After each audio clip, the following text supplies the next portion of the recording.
This video is based on the 12 principles of animation as described by Frank Thomas and Ollie Johnston. Alright, so the next principle of animation is called follow through and overlapping action. This is the technique of having body parts and appendages drag behind the rest of the body and continue to move when the body stops. Follow through and overlapping action are often associated with another technique called drag. These names all describe the same thing but in different ways. For example, follow through refers to the way parts of the body continue to move after the body has stopped. Overlapping action describes the offset between the timing of the main body and its other parts. Drag describes the technique of delaying the movement of body parts in relation to the main body. All three of these are basically describing different aspects of the same thing.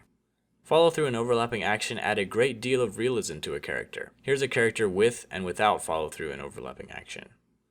Basically, when the main body moves, the tip of the appendage should be the last to catch up, and when the body stops, the tip should follow through the farthest before settling back. This is true of not just appendages, but the whole body as well. When coming to a stop, often the body will follow through and then come back. Just as a character needs to anticipate his jump, he also needs to follow through his land.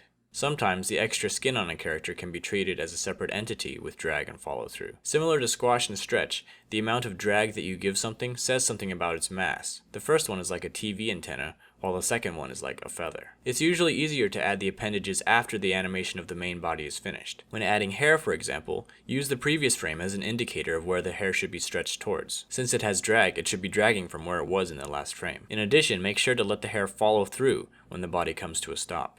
Arms are a good place to insert follow through and overlapping action. Have the elbows lead the arm's actions. The elbow comes first, followed by the forearm, and then the hand. This is true even when walking. The forearms drag slightly behind the elbows, and the hands drag slightly behind the forearms. Overlapping action helps to break up an animation to make it more interesting. If we offset the movement of the arms and legs, the animation appears more graceful. If a character is standing up from the ground, we could offset the top half from the bottom half to make it look less easy and more realistic. So that's all I've got for follow through and overlapping action. The next principle is called slow in and slow out. Thanks for watching, and I'll see you in the next video.